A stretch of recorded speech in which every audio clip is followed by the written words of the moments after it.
ચાલો મિત્રો, અગાઉ આપણે માદા પ્રજનન તંત્રની ચર્ચા કરતા હતા અને માદા પ્રજનન તંત્ર સાથે સંકળાયેલી એક રચના સ્તન ગ્રંથિ. સ્તન ગ્રંથિને સમજવાની બાકી છે, તો આપણે સ્તન ગ્રંથિનો ટોપિક લઈશું. સર્વપ્રથમ હું લખું છું ટોપિક સ્તન ગ્રંથિ.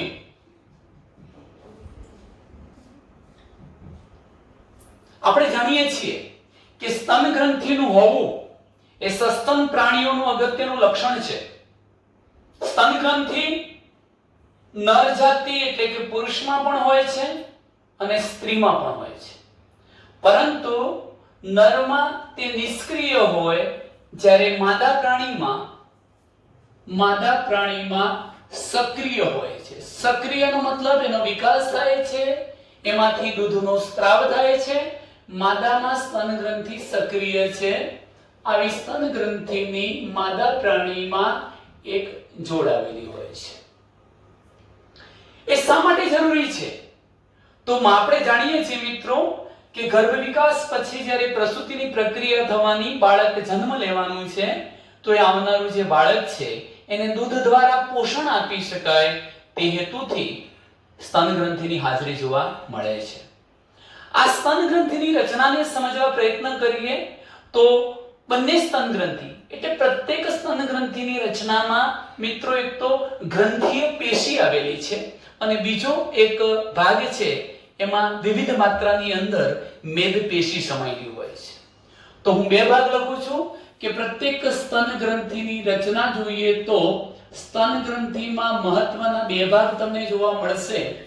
એમાંનો એક ભાગ છે ગ્રંથીય પેશી અને બીજો ભાગ છે વિવિધ માત્રામાં સ્તનની અંદર જોવા મળતું મેદ, ચરબીનું પ્રમાણ, મેદ યુક્ત કોષો, ચરબી ભરાયેલી હશે મિત્રો. વિવિધ માત્રામાં એટલા માટે લખ્યું છે કે સ્તનની સાઈઝ પર નિર્ભર છે. સામાન્ય રીતે એનું કદ મોટું હશે તો એમાં મેદનું પ્રમાણ પણ વધુ હશે. સર્વપ્રથમ તો હું આ ગ્રંથીય પેશીને સમજાવવા માટે એક આકૃતિ દોરું છું. તો મિત્રો તમે આ બાબતને જાણતા હશો સારી રીતે. અહીં જોઈ શકો છો, એક આકૃતિ બતાવીશ. મેં આ પ્રકારનો એક ડબલ લાઇનિંગ વાળો પ્રદેશ બતાવ્યો છે અને એ ડબલ લાઇન વાળા પ્રદેશમાં હું આ પ્રકારની રચના બતાવું છું. આ પ્રકારની જે રચનાઓ બતાવી છે તમે જોઈ શકો છો થોડા થોડા અંતરે. એ શું છે? એ આપણી પાંસળીઓ છે. પાંસળીઓ છે મિત્રો. તમે જાણો છો પાંસળીઓ શું છે? તો શરીરની વક્ષ બાજુએ આવેલું ઉરસ્થિ નામનું હાડકું, પશ્વ બાજુએ જે કરોડસ્તંભ છે એની ઉરસ્ય કશેરુકાઓ, આ ઉરસ્થિ અને પાછળની ઉરસ્ય કશેરુકાઓને સાંકળતી ચપટી હાડકાની બનેલી રચના કે જેના દ્વારા શરીરનું પાંસળી પિંજર બને છે એને આપણે પાંસળીઓ કહીશું. આ જે પાંસળીઓ છે, નામિનેશન પણ કરતો રહું છું કે આને પાંસળીઓ કહીશું. પાંસળીઓ છે તો મિત્રો બે નજીકની પાંસળીઓને એકબીજા સાથે સાંકળતા આંતર પાંસળી સ્નાયુઓ પણ જોવા મળે છે. એટલે ટૂંકમાં હવે અહીંયા જે બતાવું છું આ શું છે? તો બે નજીકની પાંસળીઓને સાંકળતા આંતર પાંસળી સ્નાયુઓ છે. આને આપણે કહીશું આંતર પાંસળી સ્નાયુ. ત્યાર પછી મિત્રો તમે જોઈ શકો છો કે બે પાસેની પાંસળીઓને સાંકળતા આંતરપાસળી સ્નાયુઓ તો હોય જ છે, પણ આ પાંસળીઓ પર સ્નાયુઓ જોડાયેલા છે. પાંસળીઓની ઉપર પણ સ્નાયુઓ હશે અને જે સ્નાયુઓ હું અહીંયા બતાવું છું આ પ્રકારના મેં અહીંયા સ્નાયુઓ બતાવ્યા છે. આ બ્લેક પેન થી જે લીટીઓ કરી છે બેટા એ શું છે? એ પણ સ્નાયુઓ છે અને એમને આપણે નામ આપીએ છીએ પેક્ટેરાલિસ સ્નાયુઓ. કયા સ્નાયુઓ? પેક્ટેરાલિસ સ્નાયુઓ. તો અહીંયા શબ્દ લખું છું કે આ જે સ્નાયુઓ છે એ છે પેક્ટેરાલિસ સ્નાયુઓ. ચલો ત્યાર પછી હવે આપણે સ્તનની રચનાને સમજીએ. તો હું સર્વપ્રથમ એક અહીંથી ભાગ બતાવું છું. અહીંથી આટલો જે પોર્શન બતાવ્યો છે મિત્રો, અને એવી જ રીતે હું બીજો એક ભાગ અહીંથી બતાવું છું આ રીતે.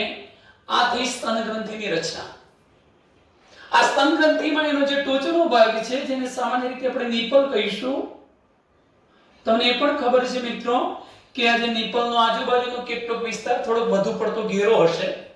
હવે આ સ્તન ગ્રંથિની રચનામાં તમે આ ભાગમાં જોઈ શકો છો મેં આ પ્રકારના જે કોષો બતાવ્યા છે, સોરી મેદ બતાવી, ચરબી બતાવી છે મિત્રો. આ છે મેદ, મેદ એટલે ચરબી. એટલે આપણે એવું કહી ચૂક્યા કે પ્રત્યેક સ્તન ગ્રંથિની રચનામાં મેદ આવેલું હોય છે. જુદી જુદી માત્રામાં આ ચરબીનું પ્રમાણ છે. એક મુદ્દો લખી નાખીશું આને મેદ. અને ત્યાર પછી જે આખો ગ્રંથીય પેશીવાળો ભાગ છે એની ચર્ચા કરીએ તો હું એવું કહી શકું કે પ્રત્યેક સ્તન જુદા જુદા ખંડોમાં વહેંચાયેલો છે. આવા કેટલા ખંડો હોય છે અથવા એની આખી ગ્રંથીય પેશી 15 થી માંડીને 20 ખંડોની અંદર વહેંચાયેલી છે. આવા 15 થી માંડીને 20 જે ખંડો છે એને કહેવાય છે સ્તનખંડો. સ્તનખંડ અથવા સ્તનખંડો. તો સ્તનખંડોની હાજરી પ્રત્યેક સ્તન ગ્રંથિમાં 15 થી માંડીને 20 હોય છે. ચાલો એને બતાવીએ છીએ કેવી રીતે. તો સામાન્ય રીતે હું આ એક પોષણ બતાવું છું. ધારો કે એક ખંડ છે મિત્રો, આ બીજો ખંડ છે, આ ધારો કે ત્રીજો ખંડ છે, અહીંયાથી આપણે આ પ્રકારે ચોથો ખંડ બતાવીએ. આવા દરેક સ્તન ગ્રંથિની અંદર કેટલા ખંડો છે? 15 થી 20. અને એવા ખંડને નામ અપાય છે સ્તનખંડ. આ સ્તનખંડ. હવે આ દરેક ખંડની અંદર શું છે તો હું એ રચનાને બતાવું છું. અહીં તમે જોઈ શકો છો કે આ પ્રકારની જાણે આપણે ફેફસાની અંદર વાયુકોષ હોય એવી રચના બતાવીએ છીએ. હું આ પ્રકારની રચના બતાવું છું. શું નામ છે એ જોઈએ એ પહેલા આકૃતિનું કામ પૂરું કરી લઈએ.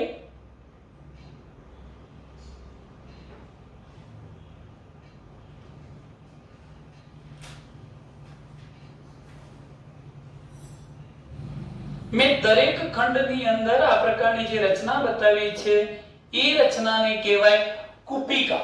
કુપિકા આખું કેવું હશે મિત્રો? સ્તન કુપિકા એવું કહીશું. આ સ્તન કુપિકામાં જે કોષો છે એને તમે કુપિકાના કોષો કહી શકો.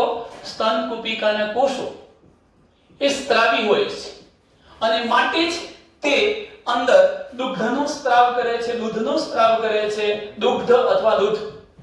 અને આ જે દૂધ છે એ કુપિકાના પોલાણમાં ઠલવાય છે.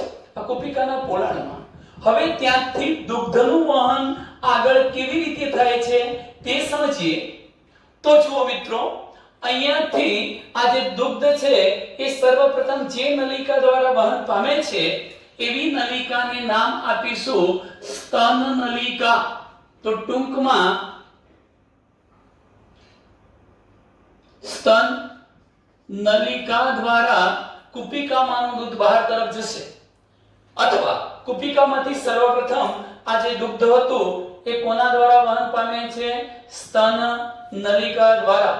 ટૂંકમાં દરેક ખંડમાંથી નીકળતી જે કુપિકા હતી, દરેક ખંડમાં આવેલી કુપિકા એમાંનું જે દુગ્ધ હતું એ સામા જાય છે સ્તન નલિકામાં.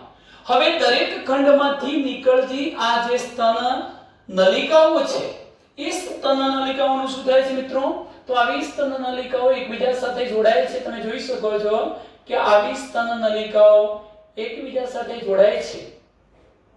જેમ કે અહીં જોડાય એવી રીતે હું અહીં બતાવું છું આ ભાગ કે દરેક ખંડની સ્તન નલિકાઓ એકબીજા સાથે જોડાય છે અને જે નલિકા બનાવે છે એને આપણે નામ આપીએ છીએ સ્તન વાહિની.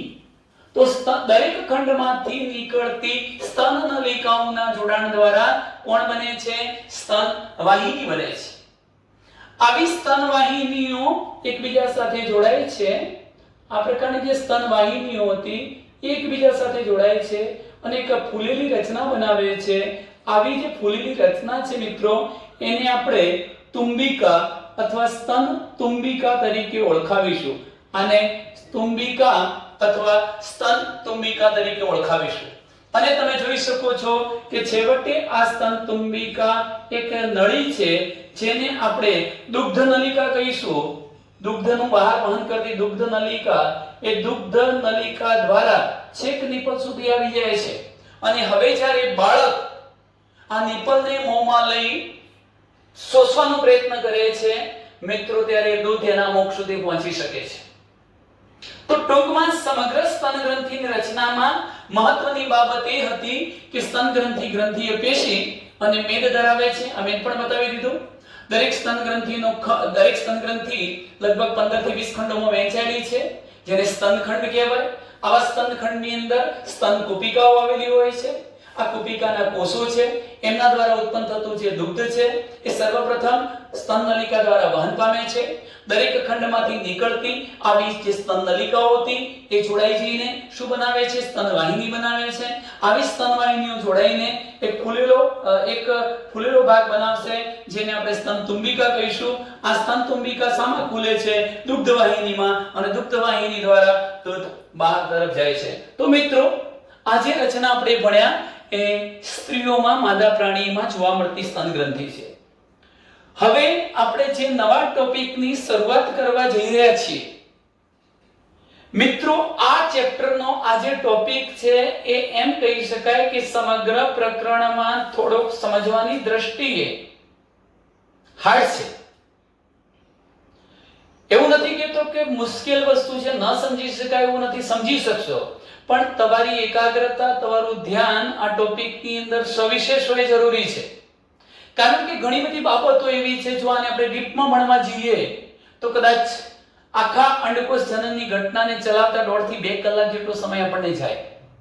પણ આપણે આપણી મર્યાદામાં, એટલે એનસીઈઆરટી ના સિલેબસની મર્યાદામાં રહીને આ પ્રશ્નને ચલાવવો છે. સાથે સાથે કેટલીક વધારાની જે નીટ લેવલની માહિતી છે એ પણ સમાઈ જાય એવો પ્રયત્ન કરી હું આ પ્રશ્નને સમજાવવા પ્રયત્ન કરું છું. તો અહીંયા વિશેષ ધ્યાન રાખજો. આપણા ટોપિકનું નામ છે અંડકોષ જનન. અંડકોષ જનન, ફિમેલ ગેમેટોજેનેસિસ. તમે આગળ ભણી ચૂક્યા છો શુક્રકોષ જનન, એટલે શુક્રપિંડમાંથી શુક્રકોષ બનવાની પ્રક્રિયાને શુક્રકોષ જનન કહેવાય છે. એ જ રીતે મિત્રો, આ અંડકોષ જનન એટલે શું? તો સ્ત્રીનું જે મુખ્ય પ્રજનન અંગ છે અંડપિંડ, એ અંડપિંડમાંથી, આ મહત્વનો શબ્દ લખું છું, પરિપક્વ અંડકોષ. ફક્ત અંડકોષ ન કહેતા હું શા માટે આ શબ્દ વાપરું છું એ મિત્રો જેમ જેમ હું ચલાવતો જઈશ એમ ક્લિયર થતું જશે કે અંડપિંડમાંથી પરિપક્વ અંડકોષનું નિર્માણ થવાની ક્રિયા એટલે અંડકોષ જનન. આ અંડકોષ જનનની પ્રક્રિયા સામાન્ય રીતે શુક્રકોષ જનનની પ્રક્રિયા કરતા થોડીક ભિન્ન, જુદી છે. અંડકોષ જનન એટલે અંડપિંડમાંથી અંડકોષનું નિર્માણ થવાની પ્રક્રિયા એ શુક્રપિંડમાંથી શુક્રકોષનું નિર્માણ થવાની ક્રિયા એટલે કે શુક્રકોષ જનન કરતા ભિન્ન છે. કેમ ભિન્ન છે?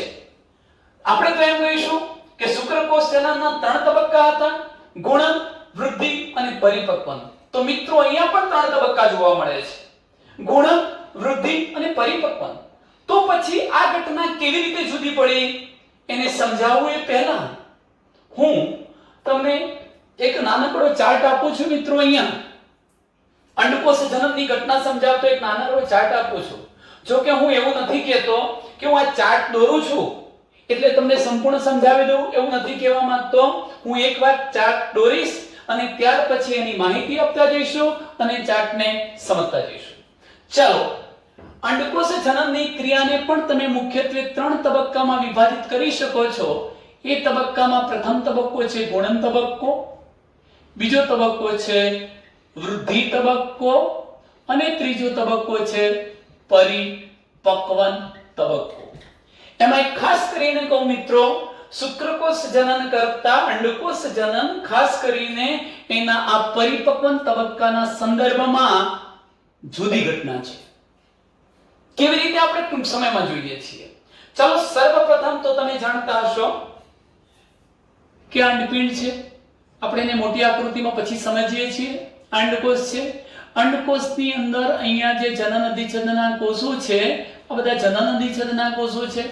એમાં રંગસૂત્રોની સંખ્યા 2n twice n હોય, પરંતુ તે અર્ધીકરણની પ્રક્રિયા દ્વારા જ આ રીતે અંડકોષ બનાવવાના છે.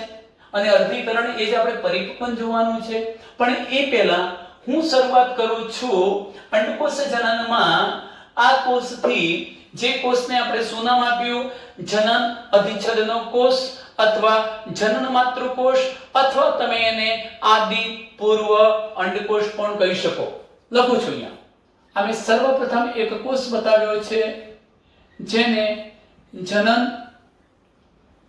અધિચ્છદ કોષ અથવા જનન માતૃકોષ કહીશું, કે પછી એને આપણે આદિ પૂર્વ અંડકોષ કહીશું. આદિ પૂર્વ અંડકોષ, જેમાંથી અંડકોષ બનવાના છે એવો શરૂઆતનો કોષ, જે જનન અધિચ્છદનો કોષ હતો, જનન માતૃકોષ હતો, કાં તો પછી આ કોષ કયો છે? આદિ પૂર્વ અંડકોષ. સામાન્ય રીતે 2n ટ્વાઇસ n છે. ચાલો મિત્રો, આ ગુણન તબક્કો કેવી રીતે થાય એને પછી સમજીશું, પણ ગુણન તબક્કામાં શું થાય એ જોઈ લઈએ. તો ગુણન તબક્કામાં આ જે જનન અધિચ્છદનો કોષ હતો એ વારંવાર સમવિભાજનની ક્રિયા દ્વારા પોતાની સંખ્યામાં વધારો કરશે. આ રીતે ઘણા બધા આદિ પૂર્વ અંડકોષો બનાવી દેશે. આ બધા જ આદિ પૂર્વ અંડકોષો જ બન્યા છે. કોષ તો એ જ હતો, વારંવાર એને શું કર્યું? સમવિભાજન, અને પરિણામે દ્વિકીય રચના ધરાવતા ઘણા બધા કોષો સર્જ્યા. તેને પણ આપણે નામ આપીશું આદિ પૂર્વ અંડકોષ. શું નામ આપીશું? આદિ પૂર્વ અંડકોષ. હવે તમે વિચારો કે વૃદ્ધિ તબક્કો આવે ત્યારે શું થાય? તો વૃદ્ધિ તબક્કો આવશે ત્યારે આ આદિ પૂર્વ અંડકોષો શું કરવાના? કદમાં મોટા બનવાના, પોષક દ્રવ્યોને એકત્રિત કરી કદમાં મોટા બનવાના છે. હજુ તો સમવિભાજન જ હતું. આ તો ખાલી આ સમવિભાજનની ક્રિયાના કારણે મોટા કદના કોષો બન્યા છે, બસ આટલું જ છે, ટ્વાઇસ n. હવે આ પ્રકારનો જે કોષ છે એને આપણે નામ આપી દઈએ છીએ પ્રાથમિક પૂર્વ અંડકોષ. એટલે એમ કહી શકાય મિત્રો કે વૃદ્ધિ તબક્કાની ક્રિયાને કારણે આ જે આદિ પૂર્વ અંડકોષો હતા એ પ્રાથમિક પૂર્વ અંડકોષમાં ફેરવાઈ ચૂક્યા છે. જોકે હું ત્યાં પ્રાથમિક પુટિકા એવો શબ્દ વાપરવાનો છું, પ્રાથમિક અંડપુટિકા, પણ હું આ આકૃતિમાં અત્યારે તમને સમજાવતો નથી. ખાલી એટલું સમજી લો કે આ પ્રાથમિક પૂર્વ અંડકોષ છે. હવે ત્રીજી બાબત આવવાની છે પરિપક્વન તબક્કો. પરિપક્વન તબક્કો થવો એનો મતલબ તો મિત્રો તમે સારી રીતે જાણો છો કે અર્ધીકરણ પ્રકારનું કોષ વિભાજન થવું. અર્ધીકરણ પ્રકારનું કોષ વિભાજન બે વાર થાય એટલે અર્ધીકરણ 1 થવું અને અર્ધીકરણ 2 થવું. એમાં અર્ધીકરણ 1 અર્ધસૂત્રી વિભાજન પ્રકારનું છે અને અર્ધીકરણ 2 સમસૂત્રી વિભાજન પ્રકારનું છે. તમે શુક્રકોષ જનનમાં જોતા હતા કે અર્ધીકરણની પ્રક્રિયાથી નિર્માણ પામતા બંને કોષો સરખા હતા, પણ અહીંયા એવું નથી બનતું. અહીંયા એક કોષ આ મૂળ કોષ જેટલું કદ જાળવી રાખે છે, પ્રાથમિક પૂર્વ અંડકોષ જેટલું, જ્યારે બીજો એક નાનો કોષ સર્જાય છે. આ બંને એકકીય હશે કારણ કે અર્ધીકરણ થયું છે. એમાંનો આ જે મોટો કોષ છે એને આપણે નામ આપી દઈએ છીએ દ્વિતીય પૂર્વ અંડકોષ. દ્વિતીય પૂર્વ અંડકોષ. અને આ નાનો બન્યો એને પ્રથમ અથવા પ્રાથમિક ધ્રુવકાય કહેવાય, જે ખરેખર નાશ પામી જવાનું છે. પ્રાથમિક ધ્રુવકાય નાશ પામી જવાનું છે, ફલનનો ભાગ નથી રહેતું. મિત્રો, આ ઘટના કેવી રીતે અલગ પડે છે તમે સાંભળો કે શુક્રકોષ જનનમાં બીજું વિભાજન પણ સળંગ થઈ જતું હતું. એ ફલનની રાહ નહોતું જોતું કે ભાઈ હું શુક્રકોષ છું, મને અંડકોષ મળે, ફલન થાય તો જ હું આગળ વિભાજન કરું, એવું નહોતું. જ્યારે અંડકોષ જનનમાં અર્ધીકરણ વિભાજન 2 કરવું હોય તો એના માટેની એક પૂર્વ શરત છે કે જ્યાં સુધી આ દ્વિતીય પૂર્વ અંડકોષમાં શુક્રકોષ દાખલ ન થાય ત્યાં સુધી, એટલે કે આ શુક્રકોષ અંદર દાખલ થાય, ફલન થાય તો જ એનું વિભાજન થવાનું છે. કે ફલન તો ન કહી શકાય મિત્રો, પણ જેવો શુક્રકોષ અંદર દાખલ થાય ત્યારે જ એનું પરિપક્વન વિભાજન 2 એટલે કે અર્ધસૂત્રી વિભાજન 2 થવાનું. અને એ વખતે પણ એક કોષ મોટો બનવાનો એકકીય અને બીજો એક નાનો કોષ બનવાનો એકકીય, જેને આપણે દ્વિતીય ધ્રુવકાય તરીકે ઓળખાવીએ છીએ. દ્વિતીય ધ્રુવકાય જો કે મિત્રો દ્વિતીય ધ્રુવકાય પણ નાશ પામી જવાનું છે. ઘણી વખત તો આગળનું આ વિભાજન થયું હોય એ વખતે પ્રથમ ધ્રુવકાયનું વિભાજન થઈ ફરી બીજા બે ધ્રુવકાય બનશે. આમ 1 2 અને 3 ધ્રુવકાય બનવાના, બધા જ નાશ પામવાના. પણ આપણે અહીંયા જેટલી સરળતાથી આ પ્રોસેસ બતાવી દીધી છે, હકીકતમાં એટલી સરળ પ્રોસેસ હોતી નથી. આ પ્રોસેસ ક્યાં અટકે છે, કેવી રીતે અટકે છે? આમ તો મિત્રો આ પરિપક્વ અંડકોષ થઈ ગયો. પરિપક્વ અંડકોષ થયો, યાદ રાખો. પરિપક્વ અંડકોષ એ ક્યારે ઉત્પન્ન થાય પણ હું તમને બતાવું છું. તો ટૂંકમાં અંડપિંડમાંથી પરિપક્વ અંડકોષનું નિર્માણ થવાની ઘટના એટલે શું કહેવાય? અંડકોષ જનન કહેવાશે. હવે મિત્રો આપણે આને સમજીએ કે ખરેખર રિયલમાં કન્ડિશન કેવી રીતે થાય છે. કયું સ્ટેપ નરજનન કોષનું નિર્માણ થતું હતું એટલે શુક્રકોષ જનન એના કરતા જુદું છે. કેમ આ ઘટના શુક્રકોષ જનન કરતા જુદી પડે છે? તો હું એક અગત્યનો મુદ્દો સમજાવું છું મિત્રો. હું આપ સર્વને પ્રશ્ન પૂછું છું કે નર વ્યક્તિ શુક્રકોષ જનન કઈ ઉંમરે કરી શકે? તો તમે કહેશો સાહેબ યૌવન અવસ્થાનો પ્રારંભ થાય, એ વ્યક્તિ યુવાન બને, એના શુક્રપિંડ નો વિકાસ થાય, સક્રિય બને અને ત્યાર પછી કોષ વિભાજન અર્ધીકરણ પ્રકારનું કોષ વિભાજન કરીને શુક્રકોષો બનાવશે. કદાચ એવરેજ માની લો કે 11 વર્ષ 12 વર્ષ 13 વર્ષ 14 વર્ષ આ ઉંમર. ટૂંકમાં શુક્રકોષ જનન હું આજે શબ્દ બોલ્યો 11 વર્ષ 12 વર્ષ 13 વર્ષ એવી ઉંમરે શરૂ થાય. પણ અંડકોષ જનન યાદ રાખજો મિત્રો, અંડકોષ જનન એ રીતે શરૂ નથી થતું. અંડકોષ જનન ક્યારે શરૂ થઈ જાય છે? આ મહત્વનો પોઈન્ટ છે. તો શબ્દ લખું છું કે અંડકોષ જનનની ક્રિયા, અંડકોષ જનનની ક્રિયા જ્યારે ગર્ભીય અંડપિંડમાં જ શરૂ થઈ જાય છે. અંડકોષ જનનની ક્રિયા ગર્ભાવસ્થામાં ગર્ભીય અંડપિંડની અંદર જ શરૂ થઈ જાય છે. શું મતલબ થાય એનો? હજુ તો યુવતી પ્રેગ્નન્ટ બની છે, એને લગભગ 3 માસ જેટલો સમયગાળો થઈ ચૂક્યો છે, એના જનનપિંડ અંડપિંડની અંદર વિભેદિત થઈ ચૂક્યા છે. ટૂંકમાં હવે એ ડિસિઝન લેવાઈ ચૂક્યો હોય છે કે અવતરનાર બાળક માદા હશે કે નર. ટૂંકમાં એના અંડપિંડ વિકસ્યા હશે તો આવનાર બાળક કયું છે? માદા છે.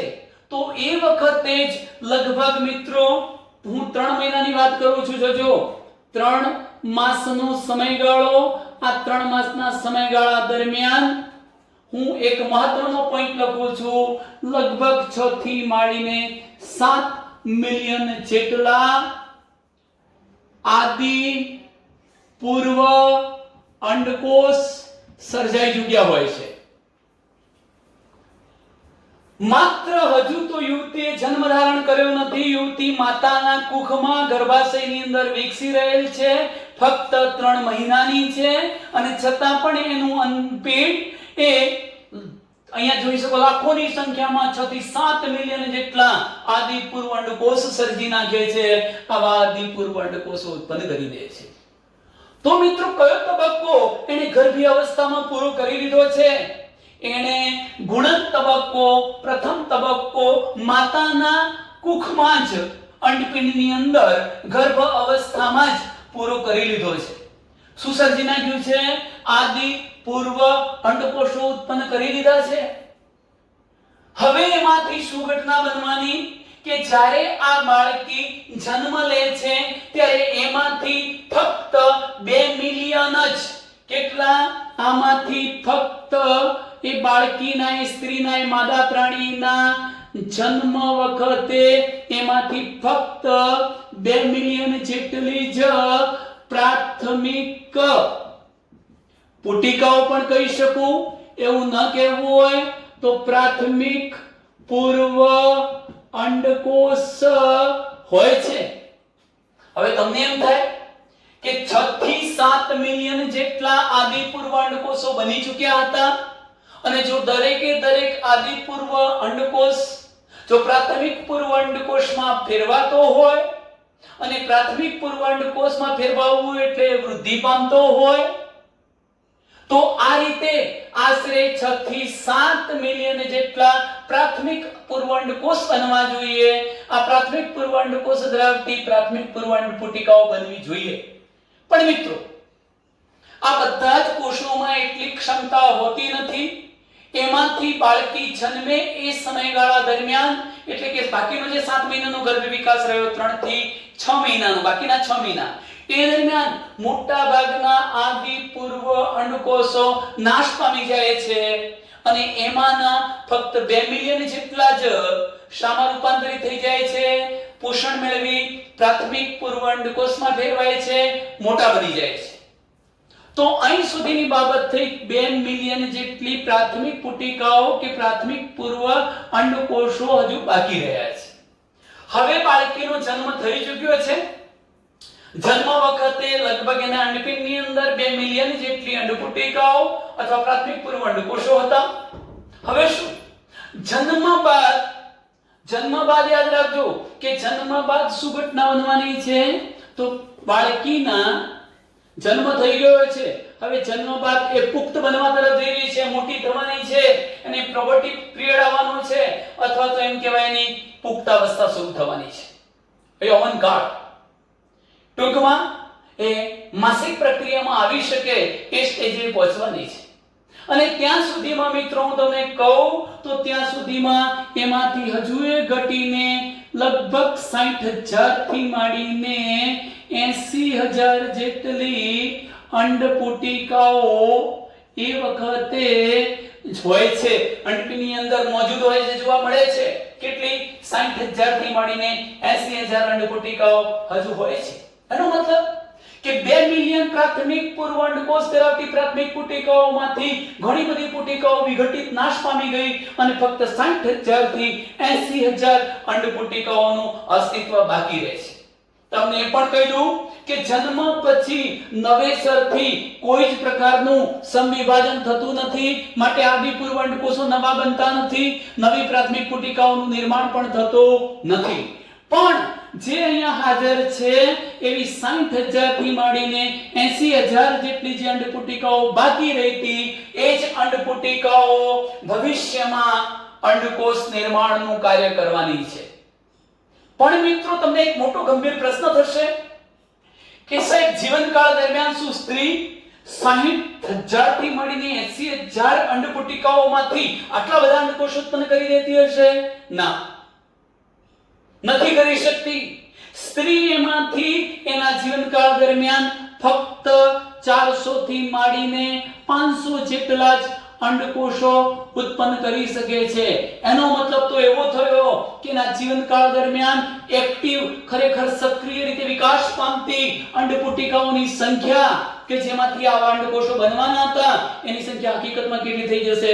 400 થી માંડીને 500. ટૂંકમાં 60,000 થી 80,000 અંડપુટિકાઓ હતી એ બધી જ વિકાસ પામીને અંડકોષો ઉત્પન્ન કરતી નથી. હવે મિત્રો જરા ધ્યાન રાખજો, એ પણ તમને અગત્યનો મુદ્દો કહી દઉં છું કે ધારો કે કોઈ એક અંડપુટિકા એક અંડપિંડની અંદર આ એક અંડપુટિકા બીજી, ત્રીજી, ચોથી, પાંચમી, છઠ્ઠી, સાતમી, આઠમી એવી 60 થી 80,000 હતી. એને જીવનકાળ દરમિયાન 400 થી 500 જેટલા અંડકોષ ઉત્પન્ન કરવા છે. એટલે ખરેખર આમાંથી 400 થી 500 અંડપુટિકાઓનો જીવનકાળ દરમિયાન વિકાસ થવાનો. એમાંની કોઈ અંડપુટિકા ધારો 13 વર્ષે વિકસશે, 13 વર્ષ પછી વિકસવાનું શરૂ કરશે, કોઈ 14 વર્ષ પછી, કોઈ 25 વર્ષ પછી, કોઈ 36 વર્ષ પછી, કોઈ 40 વર્ષ પછી, કોઈ 45 વર્ષ પછી. એ રીતે દરેક અંડપુટિકાથી એને વિકસવા માટેનો સમયગાળો મળશે. પણ મેં કહ્યું એમ કે 60,000 થી 80,000 અંડપુટિકાઓ પૈકીની માત્ર 400 થી 500 જ વિકસી શકશે, બાકીની બધી વિઘટિત થઈ જશે. હવે મિત્રો, આ 400 થી 500 જ આંકડો કેમ લખ્યો? એનું એક સરળ કેલ્ક્યુલેશન બતાવું છું કે માની લો કે કોઈક માદા પ્રાણી 12 વર્ષની ઉંમરે માસિક પ્રક્રિયા શરૂ કરે છે. 12 વર્ષની ઉંમરે એમસી પ્રક્રિયા એની શરૂ થતી હોય, પિરિયડ એનો શરૂ થતો હોય મિત્રો, તો તમે વિચારી શકો છો કે દરેક માસે એક વખત માસિક પ્રક્રિયા આવે, અને એક વખત માસિક પ્રક્રિયા આવે એટલે એક અંડકોષ મુક્ત થાય. જો એક અંડકોષ મુક્ત થાય તો એક અંડગુટિકાનો વિકાસ થયો. આવી 12 મહિનામાં કેટલી 12. પણ તમે વિચારો છો કે 12 વર્ષની ઉંમરે માસિક પ્રક્રિયા ધારો કે શરૂ થાય છે અને અંતે તે માની લો કે 47 48 કે 50 વર્ષની ઉંમરે આ પ્રક્રિયા બંધ થઈ જાય છે, માસિક પ્રક્રિયા નથી આવતી માની લો, તો 48 માંથી આપણે 12 માઈનસ કરી નાખીએ તો મિત્રો આ આંકડો કેટલો મળશે તમને? 36 જેટલો આંકડો મળશે. અને 36 જેટલો જે આંકડો મળે છે એ 36 જેટલા આંકડાને એટલે તમે વિચારી શકો 36 વર્ષનો સમયગાળો થયો મિત્રો. આ સમયગાળો કેટલો? 36 વર્ષ. દરેક વર્ષે 12 અંડકુટિકાનો વિકાસ થવાનો હતો, 12 અંડકોષો બનવાના હતા. તો અહીંયા ટોટલ સરવાળો તમને કેટલો મળે? 12 તારી 36 360 અને 12 6 72, લગભગ 400 થી 500 ની વચ્ચે શું મળશે તમને? અંડકોષો પ્રાપ્ત થાય. તો આ કેલ્ક્યુલેશનના આધારે પણ તમે કહી શકો કે સ્ત્રીના જીવનકાળ દરમિયાન 400 થી 500 અંડકોષો ઉત્પન્ન કરવાની ક્ષમતાવાળી હોય છે. હવે જરા મિત્રો આપણે અહીં તરફ ધ્યાન રાખીશું. અહીંયા થોડુંક હવે વિચારજો કે જે આ ઘટના ખરેખર આપણે ભણી ચૂક્યા હતા એ કેવી રીતે થાય છે. મેં અત્યાર સુધીની વાત કરી છે મિત્રો કે જનરધિચ્છદનો કોષ ગુણનમાંથી પસાર થયો, ગુણન તબક્કાને કારણે એને આદિપૂર્વ અંડકોષ સર્જ્યા. આ ક્રિયા ક્યાં થઈ? ગર્ભી અવસ્થામાં. બાળકી માત્ર 3 માસના ગર્ભ વિકાસમાં હતી એ વખતે. પછી શું થયું કે એમાંથી માત્ર 2 મિલિયન જેટલી જ શું બની? પ્રાથમિક પુટિકા અથવા પ્રાથમિક પૂર્વ અંડકોષ બને. હજુ એ બાળકીનો જન્મ થયો, બાળકી પુખ્ત થઈ. પુખ્ત ઉંમર સુધીમાં એમાંથી આ ઘટી જઈને કેટલા થયા? 60,000 થી 80,000. આપણે આટલે સુધી અટકી ગયા એનો મીનિંગ તો એવો થાય મિત્રો કે ગુણન તબક્કો પૂરો કરી દીધો છે, હવે પરિપક્વન એટલે ખરેખર અર્ધીકરણ શરૂ કરવું છે. જો અર્ધીકરણ શરૂ કરવું હોય તો અર્ધીકરણ 1 અને અર્ધીકરણ 2 માંથી પસાર થવું પડે. આ 1 અને 2 માંથી પસાર થવું પડે. પણ આ અગત્યનો મુદ્દો ધ્યાન રાખજો કે એ બાળકીના, એ માદા પ્રાણીના કે સ્ત્રીના જન્મ પછી આ અવસ્થા વર્ષો સુધી સ્થગિત થઈ જાય છે, અટકી જાય છે. શું અટકી જાય છે? આ પ્રાથમિક પૂર્વ અંડકોષ સામા પ્રવેશ કરવાનો તો અર્ધીકરણની એક અવસ્થા. અર્ધીકરણની એક અવસ્થા છે પૂર્વાવસ્થા 1. તમે મિત્રો જાણતા હશો ભાજનાવસ્થા 1, એવી રીતે ભાજનોત્તરાવસ્થા 1, અંત્યાવસ્થા 1. જો કોષરસ વિભાજન થાય તો 2 થવાના છે, પછી અર્ધીકરણ 2 શરૂ થવાનું છે, એટલે ફરી પૂર્વાવસ્થા 2, ભાજના 2, ભાજનોત્તરા 2 અને અંત્યા 2 થતા 4 કોષો બની જવાના છે ટોટલ. હવે સાંભળો કે આ પૂર્વાવસ્થા 1 ની જુદી જુદી અવસ્થાઓ હતી. તમે જાણતા હશો, હું લખતો નથી મિત્રો, લેજા પેડિડા, લેપ્ટોટીન, ઝાયગોટીન, પેકેટીન, ડિપ્લોટીન અને ડાયકાઇનેસિસ. આ અવસ્થાઓ પૂરી થાય એનો મતલબ કે પૂર્વાવસ્થા 1 પૂરી થઈ કહેવાય. પણ મિત્રો અહીંયા જે પ્રાથમિક પૂર્વ અંડકોષ અથવા પ્રાથમિક પૂર્વ અંડકોષ ધરાવતી જે અંડકુટિકા બને છે એ અર્ધીકરણની પૂર્વાવસ્થા 1 માં પ્રવેશીને અટકી જાય છે, આગળ કોઈ વિભાજન થતું નથી. પરંતુ હવે આગળનો વિકાસ એટલે આ વિકાસ પ્રથમ સ્ટેજ ક્યારે શરૂ થશે? સ્ત્રીને સર્વપ્રથમ જ્યારે માસિક પ્રક્રિયા આવશે ત્યારે. તો એનો મતલબ હું હવે એક આકૃતિ સમજાવું છું મિત્રો. અહીંયા આકૃતિની આપણને જરૂરિયાત નથી, હું એને ભૂસી નાખું છું. જો અહીંયા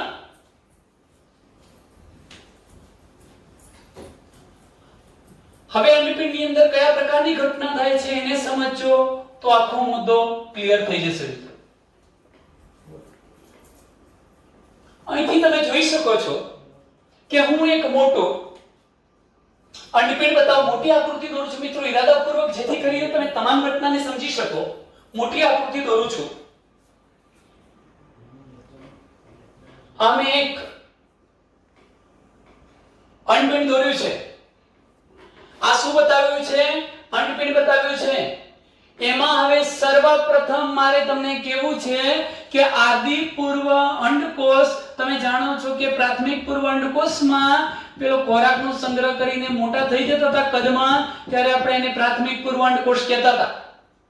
અને આ પ્રાથમિક પૂર્વ અંડકોષની સાઈડમાં એક નાની આકૃતિ દોરું છું અહીંયા. જોજો કે આ જે અંડકોષ છે પ્રાથમિક પૂર્વ અંડકોષ ખરેખર કેવો છે? દ્વિકીય. અને એ પ્રાથમિક પૂર્વ અંડકોષની આસપાસ મિત્રો તમને ખબર હશે કે ગ્રંથીય કોષોનું આવરણ બને છે. આ શું બન્યું? ગ્રંથીય કોષોનું આવરણ. આને કહીશું ગ્રંથીય કોષોનું આવરણ બન્યું. આ ગ્રંથીય કોષોના આવરણ ધરાવતા પ્રાથમિક પૂર્વ અંડકોષને કે જે ખરેખર ગ્રંથીય કોષોનું આવરણ ધરાવે છે, ગ્રંથીય કોષોનું આવરણ ધરાવે છે, એને બીજા શબ્દમાં પુટકીય આવરણ પણ કહેવાય. પુટકીય આવરણ ધરાવે છે એવા પ્રાથમિક પૂર્વ અંડકોષ ધરાવતી આખી રચનાને પ્રાથમિક પુટિકા કહેવાય. શું કહેવાય? પ્રાથમિક પુટિકા કહે છે. ચલો, આ સ્ટેપ પણ ક્યારે આવી ગયું હશે? માસિક પ્રક્રિયા પહેલા જ. માસિક પ્રક્રિયા શરૂ નથી થઈ એ પહેલા જ, બાળકીના જન્મ પછી જેમ જેમ એનો વિકાસ થતો જશે તેમ તેમ આ ઘટના થઈ ચૂકી હશે. પ્રાથમિક પૂર્વ અંડકોષ ધરાવતી પ્રાથમિક પુટિકા બની ચૂકી હશે. પણ હવે સ્ત્રી જ્યારે સર્વપ્રથમ માસિક પ્રક્રિયામાંથી પસાર થાય છે ત્યારે હવે શું થાય છે? ધારો કે મિત્રો હું આવી પ્રાથમિક પુટિકાને અહીંયા બતાવું છું આકૃતિમાં. જો શરૂ કરું છું કે આ માસિક પ્રક્રિયાનો ફર્સ્ટ ડે છે, પ્રથમ દિવસ છે. માસિક પ્રક્રિયાનો જ્યારથી માસિક પ્રક્રિયા આવે છે જે તારીખથી પ્રથમ દિવસ, એ દિવસે એની અંદર ઓલરેડી અંડપિંડની અંદર આ પ્રકારની રચના તો હશે જ. ટ્વાઇસ n ધરાવતો પ્રાથમિક પૂર્વ અંડકોષ હશે અને એની ફરતે તમે જાણો છો કે પુટકીય કોષો કે ગ્રંથીય કોષોનું આવરણ હશે. આવી રચનાને આપણે નામ આપી ચૂક્યા છીએ પ્રાથમિક પુટિકા. તો આને શું કહીશું? પ્રાથમિક પુટિકા. શું છે આ? પ્રાથમિક પુટિકા તો ઓલરેડી છે જ. માસિક પ્રક્રિયા આવી એ દિવસથી એ છે જ, પણ હવે એનો વિકાસ માસિક પ્રક્રિયા પછી થાય છે. કેવી રીતે જુઓ? આ પ્રાથમિક પુટિકા ધીરે ધીરે માસિક પ્રક્રિયાનો બીજો દિવસ, ત્રીજો દિવસ, ચોથો દિવસ, પાંચમો દિવસ, આમ દિવસો આગળ વધતા જાય છે. તેમ તેમ એનો પણ વિકાસ થતો જાય છે. તમે જોઈ શકો છો કે આ પ્રાથમિક પુટિકા હવે મિત્રો દ્વિતીય પુટિકામાં ફેરવાઈ જાય છે. હું દ્વિતીય પુટિકા બતાવું છું. દ્વિતીય પુટિકા કેવી રીતે બનશે? તો એમાં આ જે રચના છે, આ ટ્વાઇસેન ધરાવતો પ્રાથમિક પૂર્વ અંડકોષ તો છે જ. આ ટૂંકો પ્રશ્ન કે પ્રાથમિક પુટિકાનો અંડકોષ કયો હોય? પ્રાથમિક પૂર્વ અંડકોષ. દ્વિતીય પુટિકાનો અંડકોષ પણ કયો? દ્વિતીય પુટિકા બનવાની એ દ્વિતીય પુટિકાનો અંડકોષ પણ કેવો? પ્રાથમિક પૂર્વ અંડકોષ. અને એની પ્રોઇડી શું? ટ્વાઇસેન. આની પણ પ્રોઇડી શું? ટ્વાઇસેન. તો કેવી રીતે જુદા પડે છે? હવે જેમ જેમ એનો વિકાસ થતો જાય છે તેમ તમે જોઈ શકો છો કે એની ફરતે જે ગ્રંથીય કોષોનું આવરણ આવેલું હતું, પુટકીય કોષોનું આવરણ, એ કોષો પણ સતત કોષ વિભાજનની ક્રિયા દ્વારા એની ફરતે આવરણના સ્તરોમાં વધારો કરતા રહે છે. આ પ્રકારે નિર્માણ પામેલી જે રચના છે એ રચનાને આપણે સેકન્ડરી ફોલિકલ, દ્વિતીય અંડપુટિકા કે દ્વિતીય પુટિકા તરીકે ઓળખાવીશું. એની અંદર આવેલો અંડકોષ પણ મિત્રો કયો છે? પ્રાથમિક પૂર્વ અંડકોષ છે. હજુ માસિક પ્રક્રિયાનો 5મો, 6મો, 7મો, 8મો, 9મો, 10મો દિવસો આગળ વધતા જવાના. તેમ તેમ આ દ્વિતીય પુટિકા હવે તૃતીય પુટિકામાં ફેરવાય છે. તૃતીય પુટિકા એટલે શું? એનો પણ જે અંડકોષ હશે એ પ્રાથમિક પૂર્વ અંડકોષ જ છે અને એ પણ ટ્વાઇસેન હોવાનો. તો રચનામાં શું ફેરફાર થાય છે જુઓ. હું આ પ્રકારે શું બતાવું છું? ટ્વાઇસેન કોષ બતાવી દીધો. એ પ્રાથમિક પૂર્વ અંડકોષ છે. હવે મિત્રો એની અંદર ફરતે આપણે આવરણ બતાવીએ પહેલા એક મહત્વનો પોઈન્ટ બતાવી દઉં છું.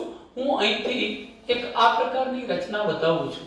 આટલી રચના આવી રચના બતાવી છે અને એ રચનાની અંદર તમે જોઈ શકો છો કે અહીંથી માંડીને હું આ પ્રકારે એક પોલાણ બતાવવા પ્રયત્ન કરું છું. કયું પોલાણ?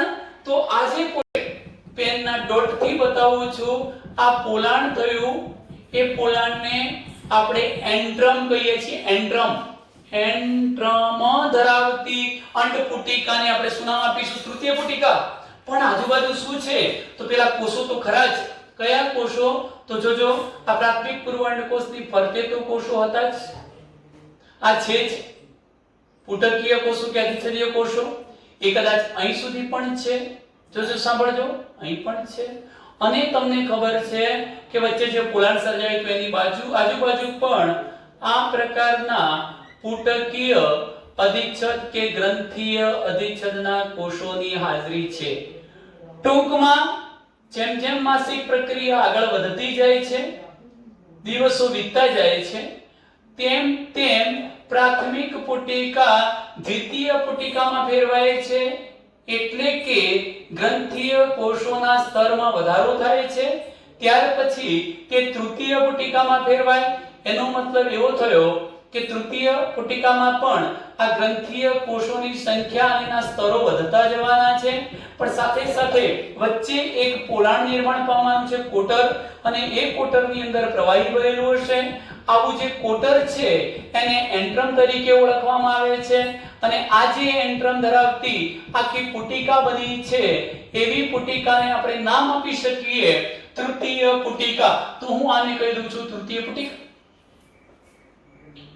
ચાલો મિત્રો, તૃતીય પુટિકામાં પણ અંડકોષ કેવો છે?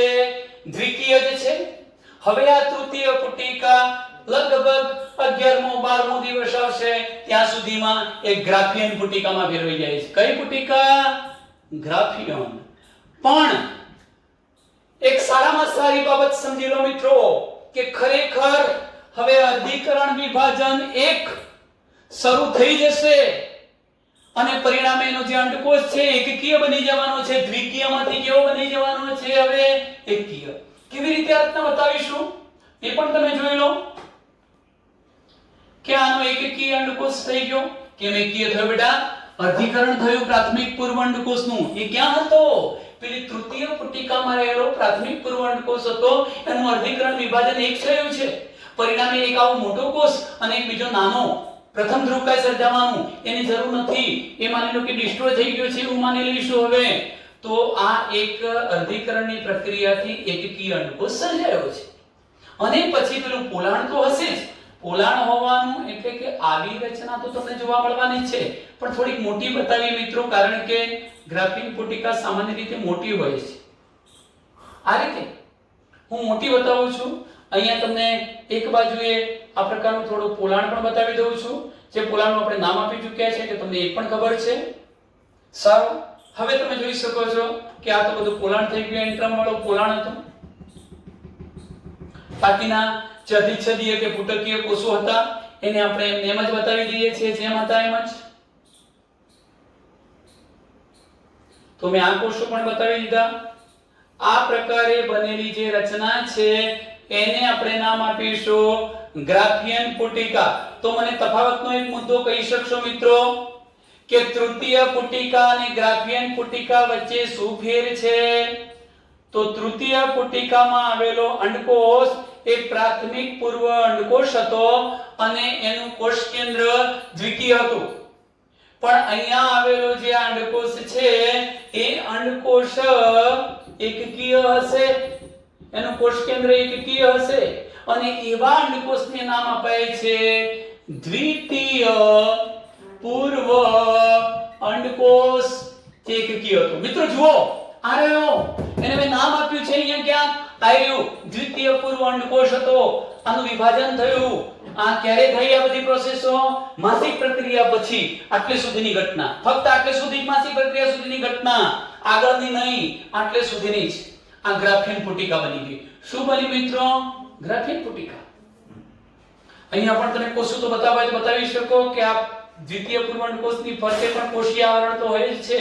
અને જે પાછળ જતા હું તમને એક શબ્દ કહેવાનો છું જોના પેલ્યુસિડા એમાં ફેરવાઈ જવાનું છે, પણ હાલ પૂરતો આપણે એને પુટકી અધિચ્છદ જ કહીએ છીએ અને આ પોલાણ હતું એને આપણે એન્ટ્રમ તરીકે ઓળખાવીએ છીએ. શું ઘટના બનશે મિત્રો? માસિક પ્રક્રિયાના પ્રથમ દિવસથી માંડી બીજો, ત્રીજો, ચોથો, પાંચમો, છઠ્ઠો, સાતમો, આઠમો, નવમો, દસમો લગભગ 13 દિવસ સુધીમાં તો આ ગ્રાફિન પુટિકા તૈયાર થઈ ચૂકી હોય છે. હવે માસિક પ્રક્રિયાના 14મા દિવસે અહીંયા જુઓ, માસિક પ્રક્રિયાનો 14મો દિવસ અને ત્યારે શું ઘટના બને છે? ત્યારે બનનારી ઘટનામાં હવે આ જે ગ્રાફિન પુટિકા હતી એ 14મા દિવસે સ્ત્રીની માસિક પ્રક્રિયાના 14મા દિવસે તૂટી જાય છે, ફાટી જાય છે અને ફાટી જઈને એ પોતાનામાંથી કોને મુક્ત કરી દે છે? અંદર કોણ હતું મિત્રો? દ્વિતીય પૂર્વ અંડકોષ, જેનું કોષ કેન્દ્ર એકકી હતું. દ્વિતીય પૂર્વ અંડકોષ ઉત્પન્ન થયો, એનું કોષ કેન્દ્ર એકકીય છે. આ બધો એનો કોષરસ છે, આ કોષરસ છે. તમે આ કોષરસ સ્તર જોઈ શકો છો અને એના પછી મેં તમને કહ્યું હતું કે પોતાની ફરતે એક આવરણ પણ વિકસાવે છે.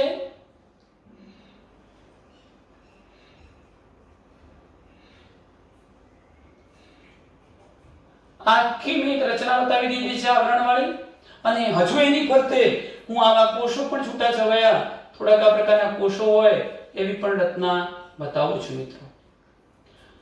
ટૂંકમાં હવે તમે જો એનું નામ નિરીક્ષણ તો કરીએ જ છીએ, પણ સાથે સાથે હું એમ કહેવા માંગુ છું કે માસિક પ્રક્રિયાના 14મા દિવસે જ્યારે ગ્રાફિન પુટિકા તૂટી જાય છે અને અંડકોષને મુક્ત કરે છે, તો મુક્ત થતો અંડકોષ જેનું નામ છે દ્વિતીય પૂર્વ અંડકોષ પણ હોય છે કેવો? એકકીય. એટલે મિત્રો પરિપક્વ અંડકોષ હજુ બન્યો નથી. માસિક પ્રક્રિયા દરમિયાન જે અંડપીંડની અંદર ફેરફારો થયા, ગ્રાફિન પુટિકા ફાટી, એ તો ફક્ત ક્રિયા કઈ થઈ છે? દ્વિતીય પૂર્વ અંડકોષ ઉત્પન્ન કરવાની. હવે હું તમને એક મહત્વનો પોઈન્ટ સમજાવું એ પહેલા અહીં તમે જોયું કે દ્વિતીય પૂર્વ અંડકોષ આ એનું એકકીય કોષ કેન્દ્ર છે, આ કોષરસ છે, આ કોષરસ સ્તર છે.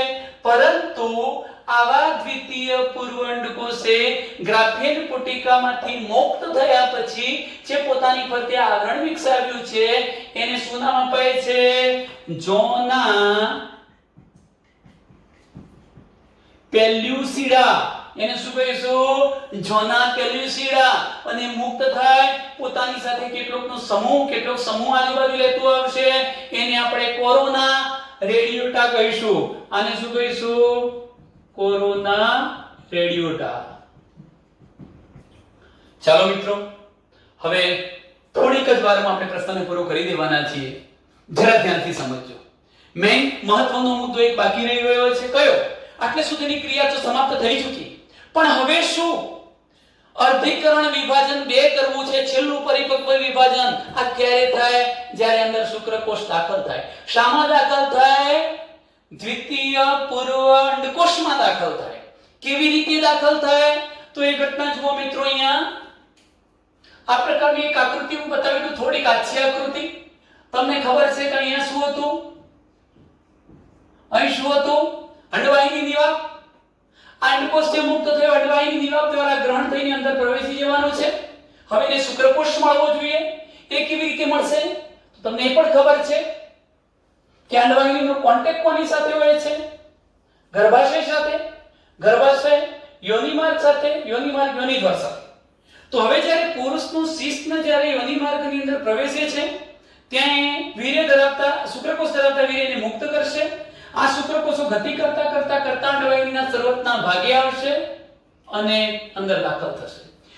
જેવા શુક્રકોષો આ દ્વિતીય પૂર્વ અંડકોષમાં દાખલ થાય છે કે તરત જ એનું છેલ્લું પરિપક્વ વિભાજન પૂર્ણ થાય છે અને પરિણામે એક મોટા કદનો કોષ બીજો નાનો દ્વિતીય ધ્રુવકાય નાશ પામી જશે અને મોટો જે કોષ બન્યો મિત્રો, એ જે મોટો કોષ બન્યો એ મોટા કોષનું જે કોષ કેન્દ્ર છે એને ખરેખર આપણે માદા પ્રકોષ પ્રજનન કરી શકીએ, માદા પ્રકોષ કેન્દ્ર કહીશું. અને એની સાથે પેલા શુક્રકોષની પૂંછડી તો છૂટી પડી જવાની છે, શીર્ષ અને મધ્ય ભાગ અંદર દાખલ થઈ જવાનો. ત્યારે એક ગોળાકાર રચનામાં ફેરવાઈ જશે, એને આપણે નર પ્રકોષ કેન્દ્ર કહીશું. આમ મિત્રો, નર પ્રકોષ્ઠ કેન્દ્ર અને માદા પ્રકોષ્ઠ કેન્દ્ર, આમ નર માદા પ્રજનન કોષોના કેન્દ્રો જોડાઈ જઈ ફલન કરશે. એ ઘટનાનો અભ્યાસ આપણે ખરેખર ફલન પ્રક્રિયામાં કરવાના છીએ. તો અહીં સુધીનો સમગ્ર ટોપિક તમે સમજ્યા છો. એ સમગ્ર ટોપિકને આપણે અંડકોષ જનન કહીશું. અસ્તુ મિત્રો.